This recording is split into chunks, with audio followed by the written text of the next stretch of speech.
அண்மை செய்தியை பார்க்கிறோம். இளைஞர் மரண வழக்கு சிபிசிஐடிக்கு மாற்றப்பட்டிருக்கிறது.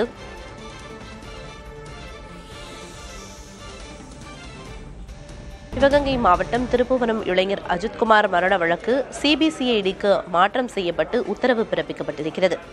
விசாரணைக்காக அழைத்துச் செல்லப்பட்ட இளைஞர் அஜித்குமார் உயிருடன் நிலையில் அது தொடர்பாக வழக்கு பதிவு செய்யப்பட்டு ஏற்கனவே 5 காவல்துறையினர் கைது செய்யப்பட்டு நீதிமன்ற உத்தரவுக்கு ஆளாகியிருந்தனர். நீதிமன்ற சிறை அவர்களுக்கு விதிக்கப்பட்டிருந்த நிலையில் தற்போது வழக்கு சிபிசிஐடிக்கு மாற்றி உத்தரவு பிறப்பிக்கப்பட்டிருக்கிறது.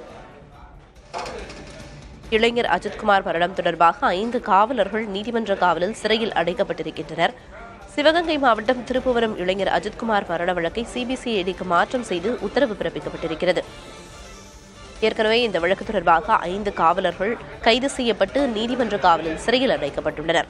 விசாரணைக்கு அழைத்துச் செல்லப்பட்ட இளைஞர் அஜித்குமார் காவலர்கள் தாக்கியதால் மரணமடைந்ததாக புகார் எழுந்தது. இந்நிலையில் சம்பந்தப்பட்ட 5 காவலர்களும் கைது செய்யப்பட்டு தற்போது அவர்களுக்கு நீதிமன்ற காவல் விதிக்கப்பட்டிருக்கிறது. விசாரணைக்கு அழைத்துச் செல்லப்பட்ட இளைஞர் அஜித்குமார் காவலர்கள் தாக்கியதால் மரணமடைந்ததாக புகார் எழுந்தது. இந்நிலையில் தற்போது வழக்கு சிபிசிஐடிக்கு மாற்றம் செய்யப்பட்டிருக்கிறது. விவரங்களை செய்தியாளர் ஆனந்தன் வழங்க கேட்கலாம். ஆனந்தன், விவரம் என்ன?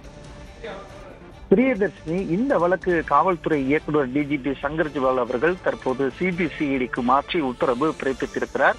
இந்த வழக்கில், அதாவது காவல் நிலையத்தில் விசாரணைக்கு அழைத்து வந்த அஜித்குமார் லாக் அப் டெத் மரணம் அடைந்திருக்கிறார். எப்படி இந்த மரணம் ஏற்பட்டது என்பது குறித்து விசாரணை முழுவதுமாக மேற்கொள்ள சிபிசிஐடிக்கு அந்த வழக்கு மாற்றம் செய்து உத்தரவு பிறப்பித்திருக்கிறார்.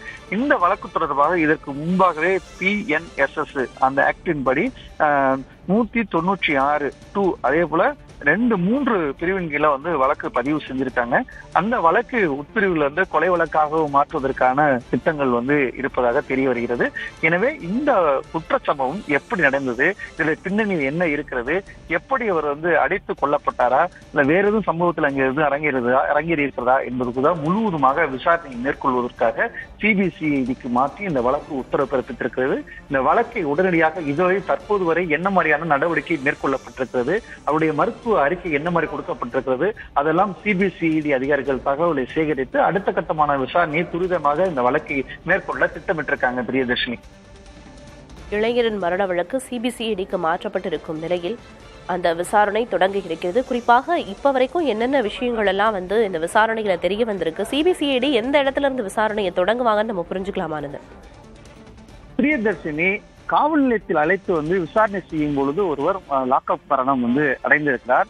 இந்த மரணம் எப்படி ஏற்பட்டது, யார் அவரை அடித்து கொலை செய்யப்பட்டிருக்கிறாரு, எப்படி கொலை செய்யப்பட்டது, என்ன மாதிரியான தாக்குதல் காவலர்கள் ஈடுபடுத்தினார்கள் என்பது குறித்து விவரம், அதே போல வழக்கு என்ன மாதிரியான வழக்கு பதிவு செய்யப்பட்டது, இதற்கு முன்பாக காவலர்கள் மீது என்ன மாதிரியான நடவடிக்கை, சம்பந்தப்பட்ட காவலர் மீது நடவடிக்கை எடுக்கப்பட்டது, எத்தனை பேர் இதுல ஈடுபட்டிருக்கிறார்கள், அந்த காவல் நிலையத்தை அழைத்து விசாரணை செய்யும் பொழுது இந்த விசாரணை உட்படுத்தப்பட்ட காவலர்கள் யாரார், இது என்ன மாதிரியான புகார் வந்தது, இது உள்ளிட்ட அனைத்து விவரங்களை கேட்டு பெற்று இதுல வேற ஏதாவது பின்னணிகள் இருக்கிறதா, காவலருக்கு வேற யாராவது கூறி யாராவது தகவல் தெரிவிக்கப்பட்டு அட்டாக் போதும் அவரை அடிக்க வேண்டும், துன்புறுத்த வேண்டும், திட்டமிட்டு செய்தார்களா உள்ளிட்ட பல்வேறு கோணங்கள்லாம் காவலர்கள் குறித்து விசாரணை மேற்கொள்ளப்பட்டு அதன் பிறகு முழுவதுமாக இந்த அறிக்கையை சிபிசிஐடி அதிகாரிகள் தகவலை பெற்று இது மீண்டும் ஒரு வழக்கு பதிவு செய்யப்பட்டு சட்ட ரீதியான நகர்வு அடுத்தடுத்து இருக்கும். பிரியதர்ஷினி, ஆனந்த், இப்போ சிபிசிஐடிக்கு மாற்றப்பட்டிருக்கிறது, யாருடைய தலைமையில் இது மாற்றப்பட்டிருக்கிறது?